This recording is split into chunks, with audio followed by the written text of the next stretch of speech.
Saya Pak Ustadz musafir ke Duri 125 km. Apakah saya qashar atau saya tunggu kalau amat sangat kesulitan? Setelah berusaha tidak mampu baru qashar. Berarti dia tidak paham illat sebabnya. Kenapa qashar? Sebab qasharnya itu bukan sulit. Sebab kalau illatnya sulit, berarti yang naik pesawat sama naik onta itu beda. Karena tak sama naik pesawat dengan naik onta. Illat qashar itu bukan sulit, tapi safar. Asal sudah mencapai safar itu, ada yang mengatakan 82 kilo, ada yang mengatakan 85 kilo. Saya memakai Al-Fiqhul Islami wa Adillatuh Syekh Wahbah Zuhaili 88, sekian. Kalau susah mengingatnya 90, 89 ini kadang payah. Kalau dari pengajian ingat jadi 98. Ingat aja Wali Songo siji loro telu papat 5 6 7 8 Songo 90. Asal udah mencapai itu qashar lah. Saya tak mau qashar Pak Ustadz. Kenapa tak mau qashar? Karena dulu mereka kan naik onta, jalan kaki. Kita sekarang kan naik pesawat. Maka beramal ini bukan ikut perasaan. Nah, kalau beramal ini ikut perasaan, orang yang biasa berwudu disuruh tayamum dia tak mau. Saya kalau tayamum ini rasa tak sembayang Pak Ustadz. Makanya beramal ini adalah dengan ilmu. Kalau sudah beramal dengan ilmu, dilaksanakan, terbiasa dengan itu, barulah rasa itu berubah. Jadi kalaulah orang memperturutkan rasa, rasa itu tak bertepi. Kalau menurutkan akal, akal itu tak berbatas. Apa batas akal dan rasa? Syariat. Makanya orang tasawuf yang meninggalkan syariat tak berbatas, dia tak kemana-mana perginya. Maka syariat, asy-syari'atu bila haqiqatin batilah wal haqiqatu bila syari'atin atilah. Kalau hakikat tanpa syariat hampa dia, tak ada isinya. Maka tidak mengikuti rasa-rasa. Yang mengikuti rasa itu berbuka puasa. Perlu ada rasa. Ini tentang masalah. Asal udah dapat ilatnya, safar, laksanakan. Itu. Yang kedua, Ustadz menyebutkan dalam contoh ini puasa ada, sholat ada, tapi tak ada jelaskan bagaimana tentang haji. Padahal haji yang jelas ada, walillahi 'alan nasi hajjul baiti man istata'a. Jadi saya sebutkan definisi lughatan, wastilahan, pendapat ulama, baru sebagai beberapa contoh. Istita'ah ini dalam semua ibadah. Mana contohnya? Fattaqullaha mastata'tum. Maka dalam semua ibadah ada istita'ah. Lalu kenapa Ustadz jelaskan cuman dalam sholat dan puasa? Karena memang kita fokusnya namanya pun kultum kan, kuliah 7 menit. Kuliah 7 ini tidak adil juga. Yang mau disampaikan 7 menit, tapi Ambo menyampaikan 50 menit. Nah, artinya example, sebagai contoh saja, sebagai contoh kasus saja yang Ambo sebutkan tadi. Bukan berarti istita'ah itu hanya ada pada sholat dan pada puasa. Ustadz tadi membacakan hadis. Hadisnya sahih, sahih Bukhari, sahih Muslim. Sawabuhu, maka dapat pahalanya muqiman, seperti pahala orang yang muqim, wa sahihan, seperti pahala orang yang sehat. Sementara ada hadis lain mengatakan bahwa orang yang melaksanakan rukhsah dia dapat setengah. Mana yang dipakai? Maka ulama menulis kitab namanya Ikhtilaful Hadis. Tak ada air putih ya.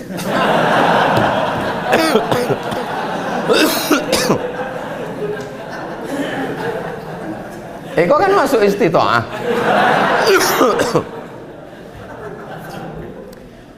Kalau bertentangan antara dua hadis, bagaimana sikap ulama?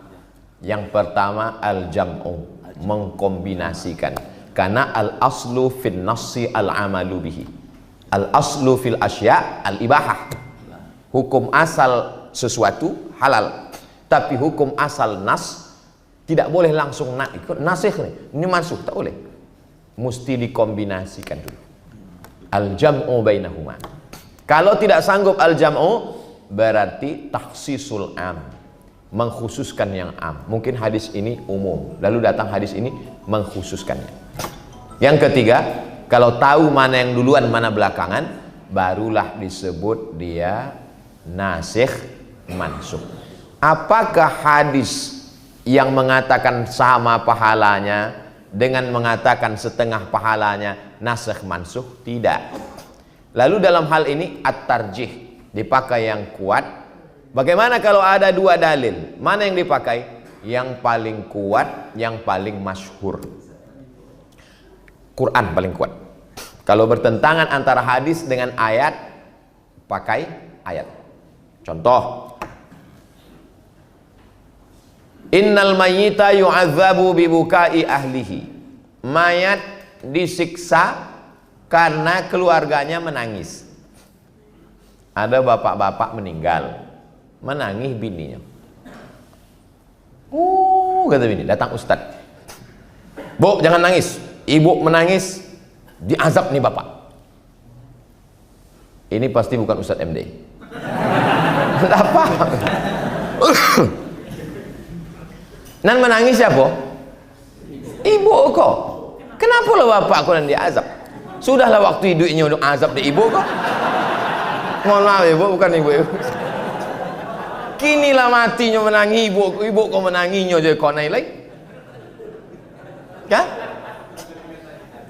Maka hadis ini dibantah oleh Sayyidatuna Aisyah. Kata Aisyah, hadisnya yang diriwayatkannya Abdullah bin Abbas. Kata Aisyah, ini bertentangan dengan ayat wala taziru waziratun wizra ukhra. Tak pakai kok. Tapi sebagian ulama tetap memakai hadis ini karena ada asbabul wurud. Kalau sebab turun ayat asbabun nuzul. Sedangkan ini hadis ada asbabul wurud. Rupanya mayat yang disiksa karena keluarganya menangis ini sebelum matinya berpesan, beko kalau ambo mati undang grup menangis. Sebab di zaman itu kalau untuk menunjukkan siapa yang paling hebat, siapa yang paling wamai uang menangis. Antunan yang paling hebat. Maka inyo diazab bukan de uang kau menangi, tapi je inyo meninggalkan wasiat supaya diundang grup. Itu penjelasan ulama. Jadi tidak serta-merta hadis itu ditolak karena hadisnya sahih. Periwayatnya Abdullah bin Abbas ternyata ada takwilnya. Itu maka tak bisa kita membaca hadis langsung hukum. Lalu hadis ini yang dipakai, yang ditarjih, yang paling masyhur Sahih Bukhari, Sahih Muslim. Hadis itu levelnya paling tinggi Ustadz, ada dalam Sahih Bukhari, ada dalam Sahih Muslim. Yang di bawah itu ada dalam Sahih Bukhari, tidak ada dalam Sahih Muslim. Yang di bawah itu ada dalam Sahih Muslim, tidak ada dalam Sahih Bukhari. Yang di bawah itu ada dalam, tidak ada dalam Sahih Bukhari, tidak ada dalam Sahih Muslim, tapi syaratnya cukup menurut syarat Imam Bukhari dan Muslim. Siapa menyusunnya? Imam Al-Hakim. Nama kitabnya Al-Mustadrak. Jadi Imam Al-Hakim kok dicarinya syarat Imam Bukhari Muslim kok dapatnya 5. Sanadnya bersambung, rawinya adil, rawinya dhabit, tidak ada syaz, tidak ada illat. Dicarinya hadis-hadis yang selamat 5 iko menurut syarat Bukhari dan Muslim, disusunnya dalam satu kitab. Maka hadis ini masuk dalam kriteria hadis sahih, tapi tak ada dalam Sahih Bukhari dan dalam Sahih Muslim. Tapi dia tetap dianggap sahih karena menurut syarat Bukhari dan Muslim. Kenapa Bukhari lebih tinggi daripada Muslim? Bukhari syaratnya lebih tinggi karena satu aja. Karena Bukhari mensyaratkan subutul liqa. Sedangkan Muslim tidak mesti subutul liqa. Kata dia imkanul liqa. Walaupun dia tidak bertemu, asal sezaman cukup. Contoh, ambo meriwayatkan hadis. Haddatsani Hamka. Buya Hamka. Kenapa Ustaz tiba-tiba ingat Hamka? filmnya tidak lama lagi diputar. Menurut Imam Bukhari, hadis Abdul Somad tak diterima. Kenapa? Karena Abdul Somad tak berjumpa dengan Buya. Abdul Somad tak berjumpa dengan Buya Hamka, maka tak bisa hadisnya diterima. Karena Imam Bukhari mensyaratkan subutul liqa. Dari mana dapat hadis kau? Dari Imam Bukhari. Imam Bukhari kau dapat dari siapa? Dari Imam Abdullah bin Maslamah. Berjumpa Abdullah bin Maslamah dengan Imam Bukhari? Ya. Imam Abdullah bin Maslamah kau dapat dari siapa? Dari Malik bin Anas. Berjumpa Malik bin Anas? Berjumpa. Imam Malik bin Anas dari siapa? Dari Abu Zinad. Berjumpa? Berjumpa. Imam Abu Zinad dari siapa? Dari A'raj. Berjumpa A'raj dengan Abu Zinad? Berjumpa.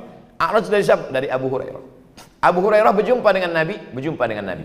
Subutul liqa. Jadi kalau dapat hadis Sahih Muslim, dapat Bukhari, maka yang ditarjih adalah yang Bukhari. Hadis yang tadi menyebut bahwa orang yang beramal musafir dia 2 rakaat, sakit dia duduk, dia dapat mendapat pahala sawabuhu muqiman wa sahihan.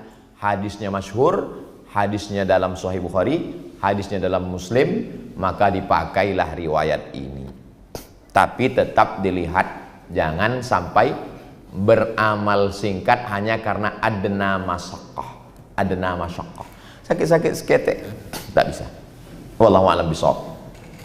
Hanya Allah yang lebih tahu. Yang baik dari bacaan awak, dan tak baik mudah-mudahan Allah mengampuni dosa-dosa awak, insyaallah. Amin. Demikian. Baik, kita rasa cukup untuk materi.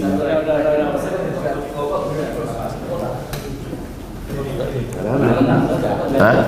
Boleh. Silakan. Assalamualaikum warahmatullahi wabarakatuh. Waalaikumsalam. Ada 2 pertanyaan yang menyambung pertanyaan Ustadz tadi yang menyampaikan kita ini.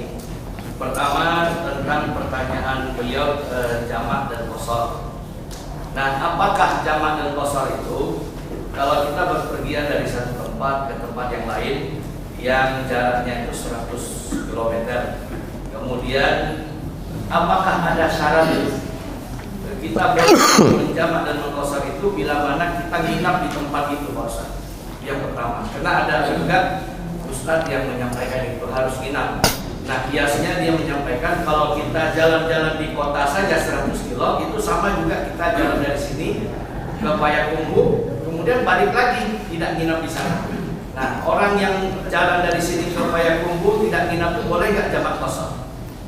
Kemudian yang kedua tentang tadi sholat berdiri dengan sholat duduk.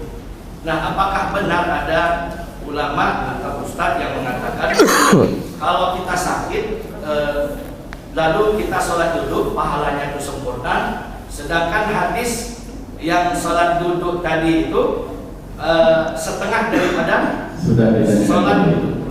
Sholat ya Sudah ditanyakan tadi, sudah dijawab. Ya, maksudnya saya menyambung apa tadi. Baik, silakan yang di belakang terakhir. Pertanyaannya, apakah itu sholat wajib dengan sholat sunnah, itu maksud saya. Apakah sholat wajib itu dia mendapatkan sempurna pahalanya penuh, dan sedangkan kalau sholat wajib dia mampu berdiri, dia duduk, dia sholat duduk, baru itu yang dikatakan mendapat pahala setengah. Terima kasih. Assalamualaikum. Yang terakhir, yang paling belakang, singkat padat. Silakan. Memberi makan pada pekerja di rumah kita yang tidak sholat seperti tukang misalkan. Yang kedua, yang kedua adalah di dalam hal safar, apakah lebih baik mengambil rukhsah atau meninggalkannya? Terima kasih. Baik, langsung. Innallaha yuhibbu an tu'ta rukhasuhu. Hadisnya Sahih Bukhari, Sahih Muslim, muttafaqun alaih. Sesungguhnya Allah suka kamu mengambil rukhsahnya. Menurut mazhab Hanafi wajib. Mazhab Hanafi wajib mengambil rukhsah. Tak boleh tamam 4 rakaat. Wajib 2. Sedangkan menurut mazhab Syafi'i afdal kita ambil rukhsah. Itu. Lalu kemudian Ustadz 89 km Jadi kalau ada orang berputar-putar di Pekanbaru nih, berputar. Maksudnya itu ustad cerak subuh di sana, habis itu kajian zuha, habis itu kultum, habis itu berputar jadi Pekanbaru, 89. Kalau gitu boleh lah nyo kosor. Ini namanya pikih akal-akalan. Nya ndak bisa membedakan musafir, mukim, mustautin. Tak tahu dia membedakan mana musafir, mana. Kalau orang Pekanbaru berputar-putar di Pekanbaru 1000 kilo, apa namanya? Mukim. Tapi kalau Ambo sampai ke Payakumbuh, itu namanya musafir. Buka cabang di Payakumbuh, itu namanya mustautin. Boleh? Jadi bukan tengok kilometer, mesti menginap dulu. Hah? Jadi safar, kau rusak konsentrasi orang kau lah, boleh. Jadi bukan awak di dalam kota kau berputar-putar. Kita tetap mukim ini karena di Pekanbaru ini mukim. Walaupun berkeliling dari pagi sampai maghrib berkeliling, itu mukim dia. Ini tempat dia mukim. Memang di sini dia tinggal. Tidak di berapa kilo dalam Al-Fiqhul Islami wa Adillatuh 88, sekian 89 kalau mau dibulatkan. Kalau mau bulat betul 90. Berapa hari? 4 hari 4 malam, tidak dihitung perjalanan. Misal dari sini mau ke Padang, berangkat pagi hari Selasa. Berangkat pagi hari Selasa. Zuhur asar di jamak jadi Payakumbuh. Lalu kemudian lanjutkan ke Bukit Tinggi sampai di Padang maghrib. Maka hari Selasa ini tak dihitung. Yang dihitung 4 hari itu Rabu, Kamis, Jumat, Sabtu. Sabtu sore maghrib, Sabtu sore barulah dia tidak lagi boleh menjamak karena sudah terhitung 4 hari. Kalau payah menghitung hari, hitung 20 kali sholat. 5, 10, 15, 20. Referensi Al-Fiqhul Islami wa Adillatuh. Tapi Nabi Muhammad 19 hari di Madinah, di Makkah kosor terus.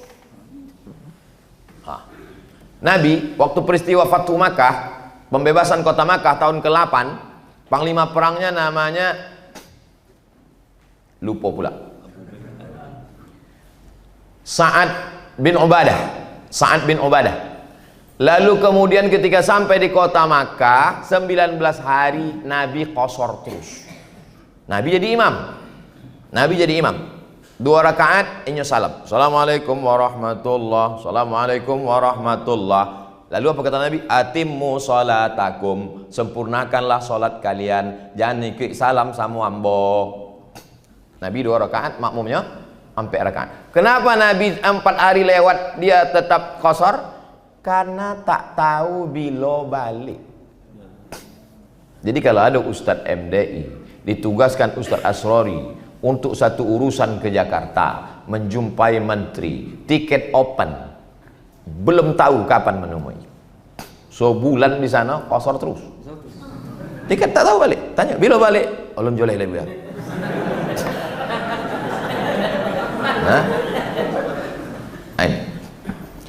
Tentang masalah orang yang sholat tadi, maka kalau dia musafir dia dapat pahala mukim.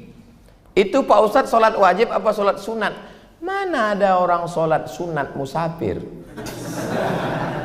Sedangkan yang wajib menjadi 2. Sedangkan yang wajib menjadi 2. Maka pahala dia sama seperti muqimun, seperti orang yang muqim. Ingat, hadis itu tidak cerita tentang orang sakit. Hadis itu bercerita tentang orang safar dan sakit. Seandainya hadis itu bercerita tentang orang sakit, maka besar dugaan mungkin ada sholat sunat dan sholat fardu. Tapi hadis ini bercerita tentang safar dan musafir dan sakit. Orang musafir, orang sakit mendapatkan pahala yang sempurna. Untuk memotivasi supaya orang jangan merasa dirinya tak dapat apa-apa. La yukallifullahu nafsan illa wus'aha. Fattaqullaha mastata'tum. Ada orang berpuasa di panas terik. Ditanya sama sahabat, kenapa kamu berpuasa panas terik? Dengan berpanas-panas ini makin banyak pahalanya. Jadi rupanya fenomena orang mempersulit-sulit diri itu dari dulu sudah ada. Dianggapnya dengan mempersulit itu maka makin banyak pahalanya. Man ahdatha, siapa yang membuat-buat suatu amalan, malaisa alaihi amruna, yang tidak ada dalilnya, fahuwa raddun, maka amal itu mardud. Jadi orang yang menjemur dirinya, dimatikannya AC, matikan AC. Karena dengan matinya AC, dengan tenangnya ini berkurang pahala kita. Yang kantornya pakai AC, tetap pakai AC. Tapi bukan berarti MDI menutup ini biar supaya jangan sangka tutup ini berkurang pahala kita, enggak. Matikan AC berpanas-panasan, makin panas makin banyak pahala, enggak. Kita laksanakan saja dengan sesuai seperti tuntunan, maka kita mendapatkan pahala. Ingat bahwa pahala itu hak prerogatif Allah. Tapi kita dikasih bocoran-bocoran indikasi-indikasinya. Boleh jadi orang yang sakit itu pahalanya lebih banyak pula dari yang mungkin, lebih banyak pula dari yang sehat. Karena waktu sehat dia tak sembahyang, waktu sakit itulah. Nah, itu. Jadi masalah pahala ini memang itu hak prerogatif Allah, tapi kita dikasih bocoran-bocoran. Bocoran itu yang kita sampaikan, dan itu berdasarkan wahyu dari Nabi Muhammad SAW. Wallahu a'lam bishawab.